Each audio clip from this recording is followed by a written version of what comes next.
नमस्कार। अध्ययन आईएएस के डिजिटल लर्निंग वर्ल्ड में आपका स्वागत है। देश और दुनिया की नवीनतम घटनाओं से अपडेटेड रहने के लिए हमारे चैनल को सब्सक्राइब करें। करंट अफेयर्स, इंटरनेशनल इवेंट्स, जनवरी पार्ट 2। राजस्थान में डेजर्ट साइक्लोन की शुरुआत। डेजर्ट साइक्लोन भारत यूए के बीच होने वाले संयुक्त सैन्य अभ्यास को दिया गया नाम है, जो 2 से 15 जनवरी 2024 तक महाजन राजस्थान में आयोजित हुआ। इस अभ्यास के पहले संस्करण में भाग लेने के लिए 45 कर्मियों वाली यूनाइटेड अरब अमीरात लैंड फोर्सेस की टुकड़ी भारत पहुंची। इसमें यूएई दल का प्रतिनिधित्व जायद फर्स्ट ब्रिगेड के सैनिकों द्वारा किया गया एवं भारतीय सेना की टुकड़ी का प्रतिनिधित्व मैकेनाइज्ड इन्फेंट्री रेजिमेंट की एक बटालियन द्वारा किया गया। अभ्यास डेजर्ट साइक्लोन भारत और यूएई के बीच दोस्ती और विश्वास को और मजबूत करने का प्रतीक है। रॉयल सऊदी नौसेना बलों के chief of staff admiral Fahad Abdullah S Al Ghofaily की भारत यात्रा। रॉयल सऊदी सेना नौसेना बल के chief of staff admiral Fahad Abdullah S Al Ghofaily 10 से 13 जनवरी 2024 तक 4 दिवसीय आधिकारिक यात्रा पर भारत आए। Admiral Fahad Abdullah S Al गफैली ने 11 जनवरी 2024 को नई दिल्ली में भारतीय नौसेना के प्रमुख एडमिरल आर हरि कुमार से भेंट की। इस दौरान दोनों देशों की नौसेनाओं के एक दूसरे के साथ नौसैन्य सहयोग को और सशक्त करने के लिए सहयोगी तंत्र को विस्तार देने एवं अन्य उपायों पर चर्चा की गई। सऊदी अरब और भारत नौसेना संबंध। सऊदी अरब और भारत के बीच नौसेना संबंध लंबे समय से चले आ रहे हैं। भारतीय नौसेना विभिन्न गतिविधियों जैसे द्विपक्षीय नौसैनिक अभ्यास, अल मोहम्मद अल हिंदी प्रशिक्षण तथा अन्य समुद्री क्रियाकलापों के माध्यम से रॉयल सऊदी नौसैन्य बल के साथ सहयोग करती है। इसके अलावा भारतीय नौसेना विभिन्न बहुपक्षीय मंचों जैसे IONS, मिलान, CMF, DCOCJA में भी रॉयल सऊदी नौसेना बल के साथ सहयोग कर रही है, जहां पर दोनों देशों की नौसेनाएं समुद्री क्षेत्र में समुद्री सुरक्षा के पूरक के रूप में एक दूसरे की सहायता करती हैं। मिस्र के राजदूत को बल्लम भेंट किए गए। राष्ट्रपति भवन में 4 जनवरी 2024 को आयोजित एक संक्षिप्त समारोह में राष्ट्रपति के सचिव श्री राजेश वर्मा ने मिस्र अरब गणराज्य के राजदूत महामहिम श्री वायल मोहम्मद अवध हमीद को बल्लम भेंट किए।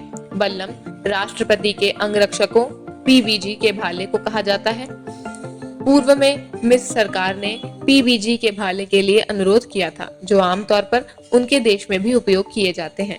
राष्ट्रपति के सचिव ने भारत के राष्ट्रपति की ओर से मिस्र के राजदूत को 50 PBG के भाले सौंपे।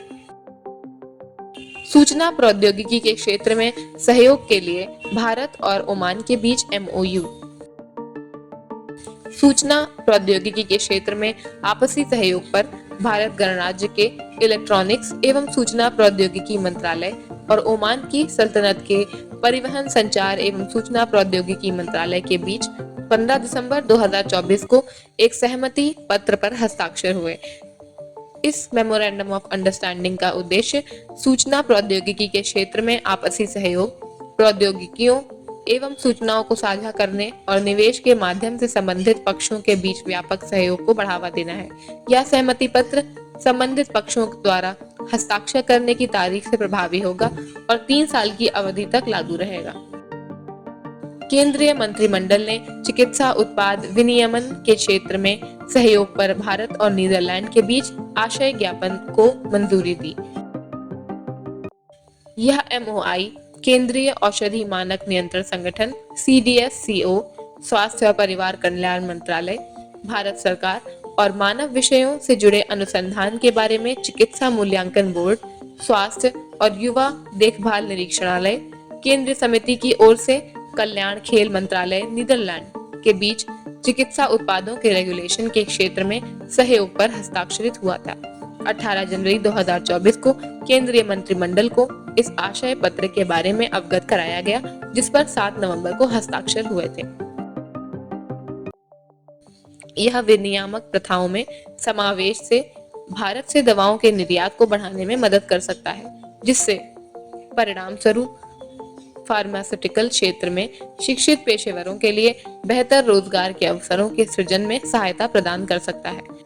यह आशय ज्ञापन चिकित्सा उत्पादों के निर्यात की सुविधा प्रदान करेगा, जिससे विदेशी मुद्रा आय में वृद्धि होगी और यह आत्मनिर्भर भारत की दिशा में बढ़ाया गया कदम होगा।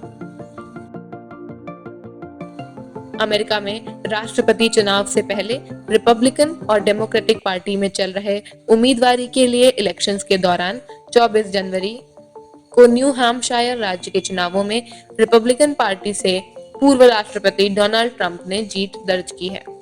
न्यूयॉर्क टाइम्स के मुताबिक वोट की गिनती पूरी होने से पहले ही उन्हें 55.4% वोट मिल चुके थे, जबकि भारतीय मूल की निक्की हेली को 42% वोट हासिल हुए। दूसरी तरफ डेमोक्रेटिक पार्टी से न्यू हैम्पशायर में जो बाइडेन जीत चुके हैं, उन्हें 66.8% वोट मिले। वहीं दूसरी नंबर पर रहे डीन फिलिप्स को सिर्फ 20% वोट ही मिले। अमेरिका में इस साल नवंबर में राष्ट्रपति चुनाव होने हैं। इसके पहले दोनों पार्टियां यानी रिपब्लिकन और डेमोक्रेटिक इस इलेक्शन के लिए अपने अपने उम्मीदवार फाइनल करने में जुटी हैं। हाल ही में सऊदी अरब में पहली बार शराब की बिक्री के लिए स्टोर खोला गया। गौरतलब है कि 1951 में सऊदी किंग अब्दुल अजीज के बेटे ने एक पार्टी के दौरान ब्रिटिश डिप्लोमेट को नशे में गोली मार दी थी और उसकी मृत्यु हो गई थी, जिसके बाद उनके बेटे पर कत्ल का केस चला था। उस घटना के बाद से ही सऊदी अरब में शराब की बिक्री को बैन कर दिया गया था।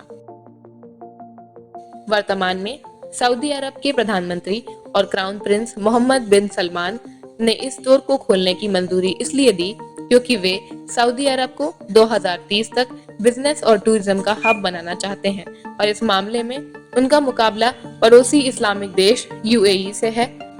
हालांकि इन स्टोर्स से सिर्फ गैर मुस्लिम डिप्लोमेट ही शराब, बियर या वाइन खरीद सकेंगे, जिसके लिए उन्हें आइडेंटिटी कार्ड दिखाना होगा।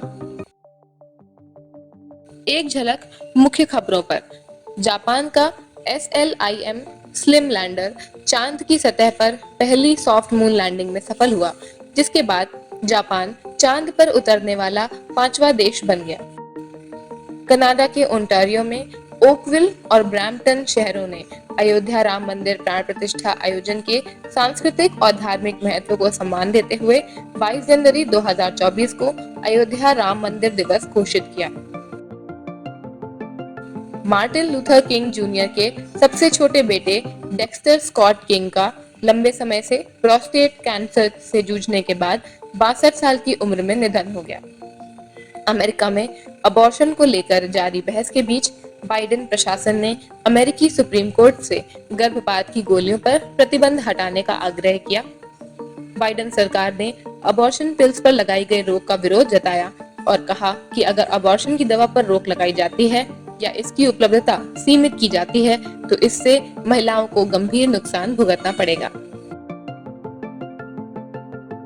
26 जनवरी को भारत और फ्रांस के बीच एक रक्षा औद्योगिक साझेदारी रोड मैप पर सहमति बनी, जो प्रमुख सैन्य हार्डवेयर एवं प्लेटफॉर्म का सह विकास व सह उत्पादन का मार्ग प्रशस्त करेगा तथा अंतरिक्ष, जमीनी युद्ध, साइबर जगत और कृत्रिम मेधा सहित कई क्षेत्रों में प्रौद्योगिकी सहयोग को बढ़ावा देगा।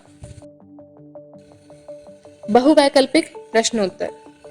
चीन किस क्षेत्र या देश को अपना सेक्रेट टेरिटरी होने का दावा करता है? A. Tibet, B. Hong Kong, C. Taiwan या D. मकाओ। और हमारा उत्तर है C. ताइवान। चीन के राष्ट्रपति शी जिनपिंग ने नए साल के भाषण में घोषणा की कि ताइवान के साथ चीन का पुनः एकीकरण अनिवार्य है। बीजिंग का दावा है कि ताइवान उसका सेक्रेट टेरिटरी है। कौन सा दक्षिण अमेरिकी देश हाल ही में दुनिया के सबसे नए तेल उत्पादक के रूप में उभरा और तेल और गैस क्षेत्र में भारत के साथ सहयोग में आगे बढ़ रहा है? A. Brazil, B Venezuela, C Guyana या डी अर्जेंटीना। और हमारा उत्तर है सी गुयाना।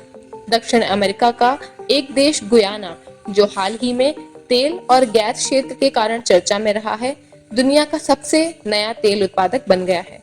भारत के साथ हाइड्रोकार्बन सेक्टर में गुयाना के हालिया कोऑपरेशन के बाद से यह लाइमलाइट में आया।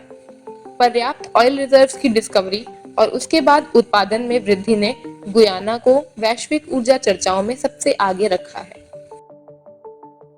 10वें vibrant Gujarat global investors summit के सम्मानित अतिथि पेट्र फियाला किस देश के प्रधानमंत्री हैं? ए चेक गणराज्य, बी स्लोवाकिया, सी हंगरी या डी ऑस्ट्रिया। 10वें vibrant Gujarat global investors summit में गेस्ट ऑफ ऑनर के रूप में कार्यरत पेट्र फियाला चेक गणराज्य के प्रधानमंत्री हैं। गांधीनगर में इस महत्वपूर्ण कार्यक्रम में उनकी उपस्थिति चेक गणराज्य और भारत के बीच मजबूत होते संबंधों और सहयोग को रेखांकित करती है। अध्ययन आइए से जुड़े रहने के लिए हमारे चैनल को सब्सक्राइब करें। इस वीडियो में हमारे साथ बने रहने के लिए आपका बहुत धन्यवाद।